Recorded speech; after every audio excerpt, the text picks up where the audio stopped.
Dito sa video lecture na ito, pag-uusapan natin ang amortization of a premium using the effective interest method. And then, nakaseparate ang video lecture naman natin ng amortizations of a discount using the effective interest method. Dito sa amortizations of the premium, I will present a practice questions na isi-solve natin from the transaction date up to the maturity date. Ang practice questions natin on these amortizations of premium ay serial bond. Para medyo komplikado siya ng konti at mas maiintindihan mo siya. Before we jump into the practice questions, i-recall muna natin ang ating formula on the calculations of our amortizations of this premium or this discount. Sa pag-calculate ng amortizations of the premium or discounts, we will start with the interest income earned by the investor. From the interest income earned ni investor, mina-minus natin ang interest income received by the investor.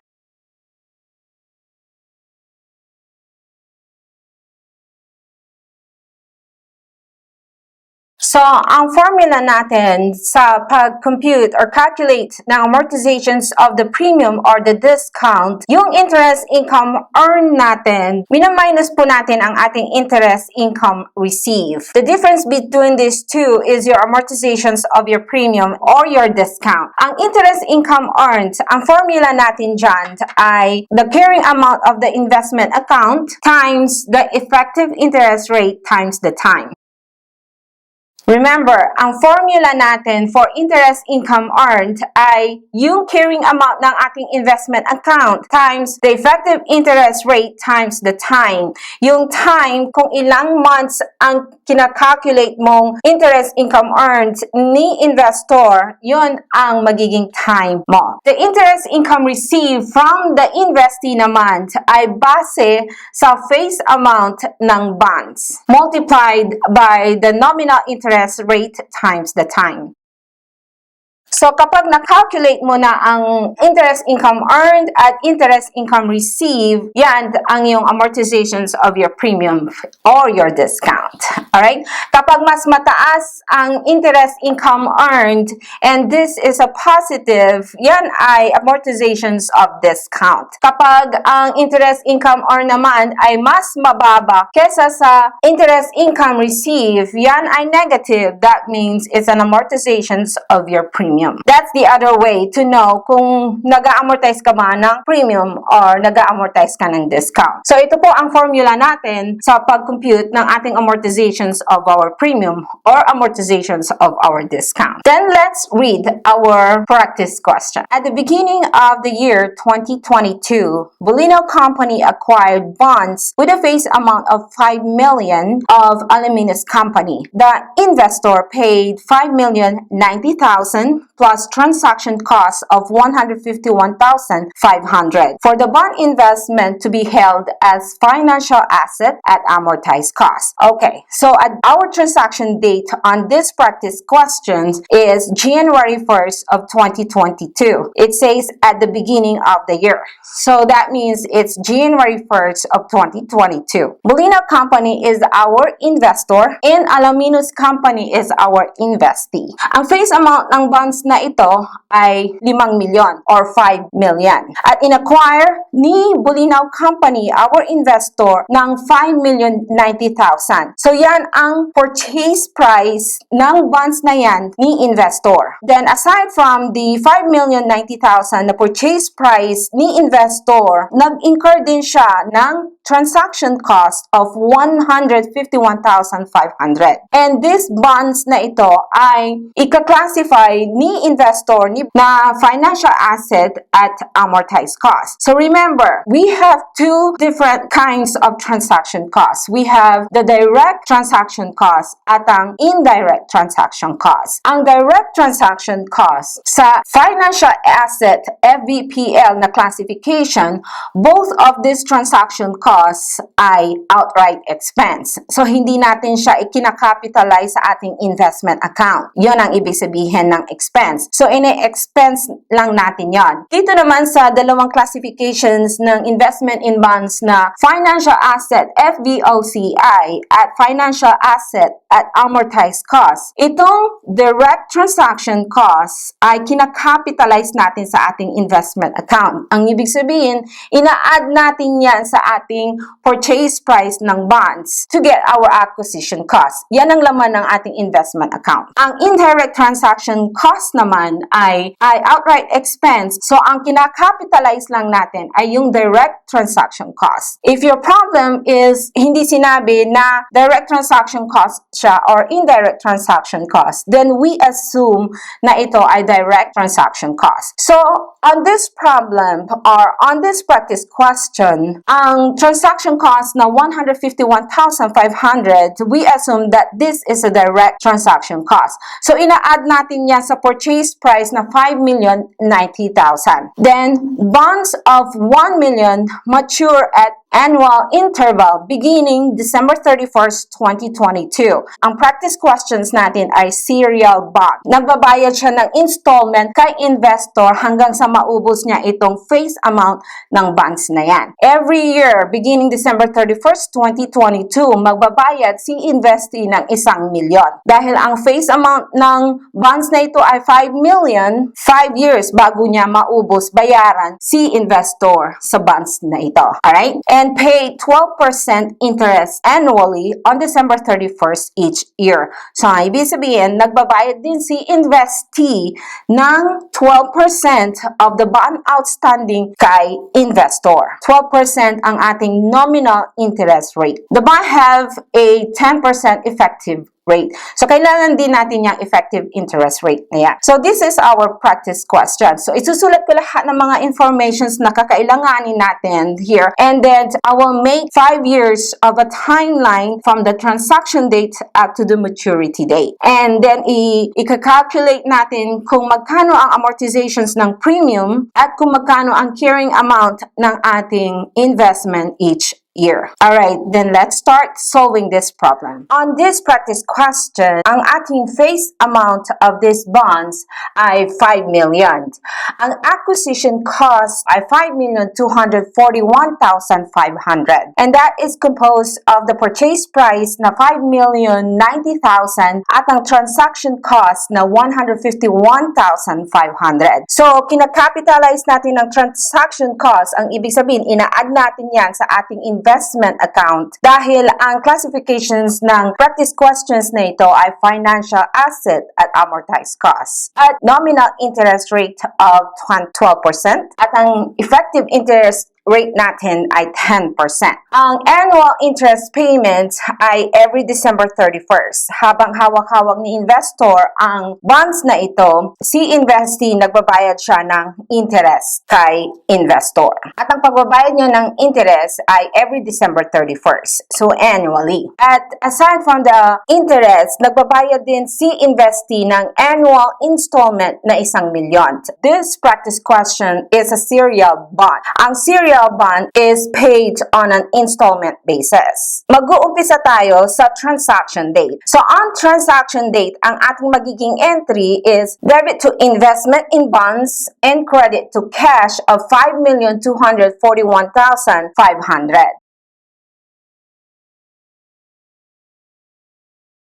So, ang entry natin nung in-acquire ni investor, ang bonds ni investee ay debit to the investment in bonds and credit to cash of 5,241,500. Pwede rin natin gamitin ang account na financial asset at amortized cost instead of investment in bonds. Dahil ang classifications ng practice questions natin ay financial asset at amortized cost. So, yan ang entry natin on the transaction date. At the end of the year, on December 31st of 2022, ikaw na accountant, magpre-prepare na ng financial statement ni investor. Mag-a-adjust ka ngayon ng amortizations of the premium. Bakit premium? Kasi ang acquisition cost ay mas mataas kaysa sa face amount. Yung difference nila na 241,500, yan po ang iyong premium. Ang premium na yan ay i-amortize natin, i-spread out natin over the life of the bond. bonds.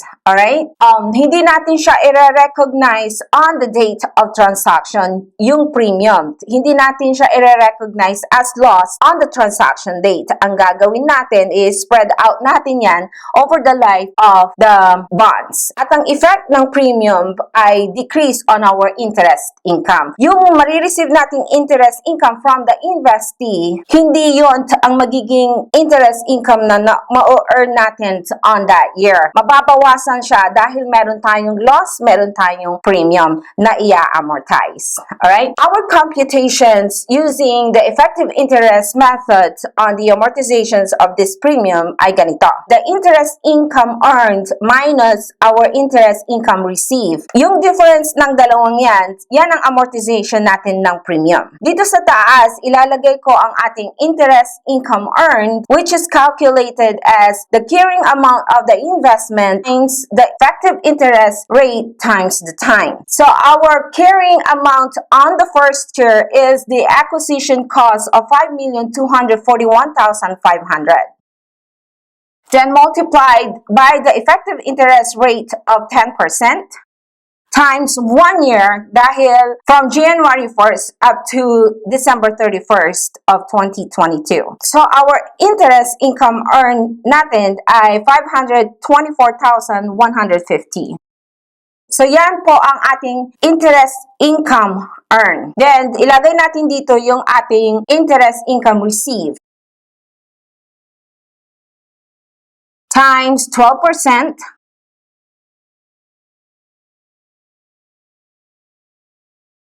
Alright, so ganito ang pag-compute natin ng ating amortizations of the premium. Yung 5,241,000 times the 10%, which is represents by the effective interest rate times 1 year, which is equal to 524,150. Yan po ang ating interest income earned. Ito namang 5 million times 12%, which represents the nominal interest rate times 1 year. This is your interest income received from the investee. The difference between these two is your amortizations of the premium. Ang amortizations ng premium natin on the first year from January 1st up to December 31st of 2022 is 75,850. At the end of the year, i-compute natin kung magkano ang carrying amount na natitira sa investment account natin. Our beginning carrying amount of our investment is 5,241,500.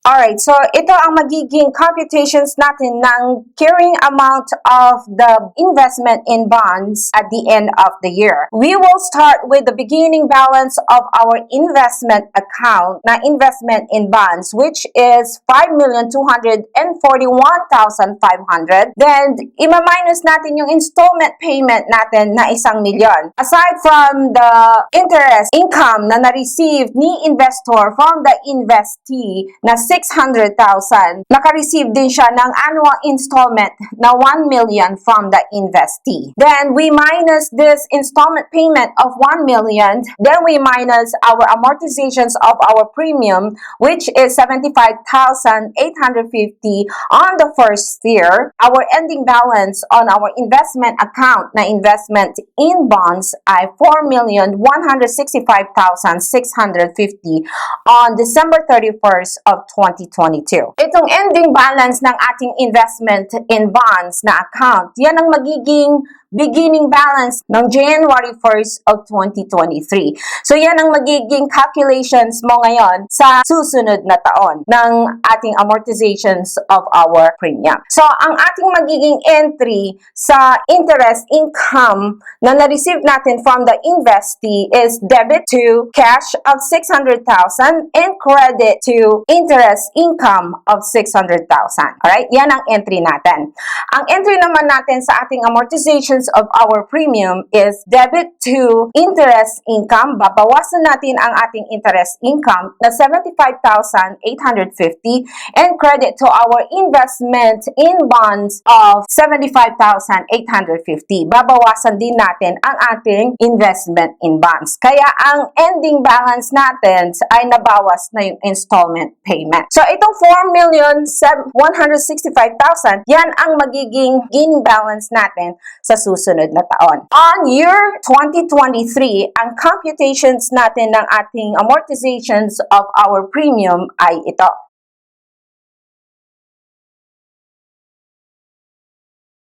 Ang ating interest income earned on December 31st of 2023 ay 416,565. Yan ang ating interest income earned. Ang ating interest income received from the investee naman on year 2023 ay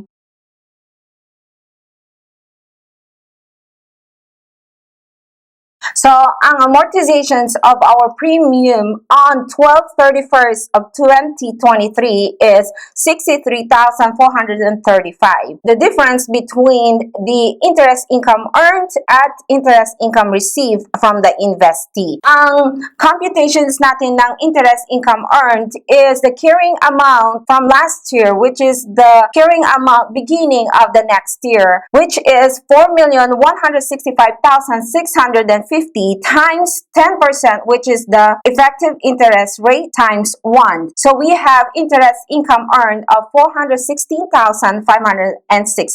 Ang interest income received naman from the investee ay calculated as 4 million times 12% times 1. Bakit 4 million na lang ang face amount ng bonds natin? Kasi nagbayad na siya ng 1 milyon installment payment niya. So, the next year, 4 million na lang ang bond outstanding niya. Yan na lang ang natitirang basihan ng kanyang interest income. Then, we have amortizations of our premium of 63,435. Now, ganito naman ang pag-calculate natin ng ating carrying amount of our investment in bonds at the end of the year.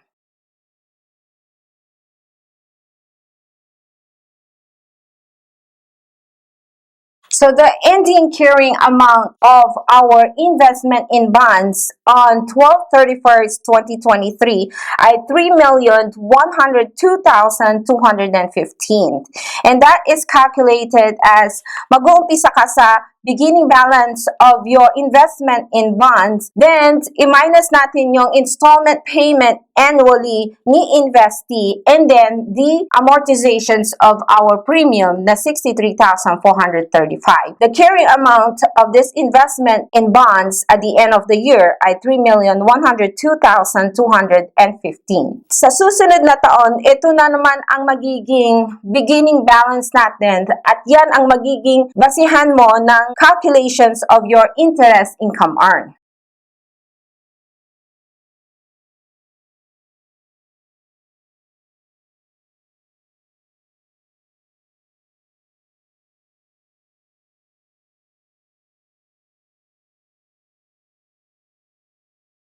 So, ganito ang calculations on year 2024. Parehas lang ang magiging computations natin. We have our carrying amount of our investment, the ending carrying amount of the investment last year. Yan ang magiging beginning carrying amount ng investment na yan on the following year. Alright, then we multiply this with the effective interest rate of 10% times 1. So we have 310,221 na interest income earned natin, and then our interest income received from the investee on year 2024 is computed or calculated as 3 million times 12% times 1. Bakit 3 million na lang? Kasi nagbigay siya ng installment na 1 million. Alright? So, on the following year, 3 million na lang ang bond outstanding niya. So, 3 million times 12% times 1, we have our interest income received from the investee is 360,000. So, the difference between these two is your amortizations of your premium. So, ang premium natin is 49,779. Ang ending balance natin this time on year 2024 is 2,052,436. And then I will write down the computations on these 2 years.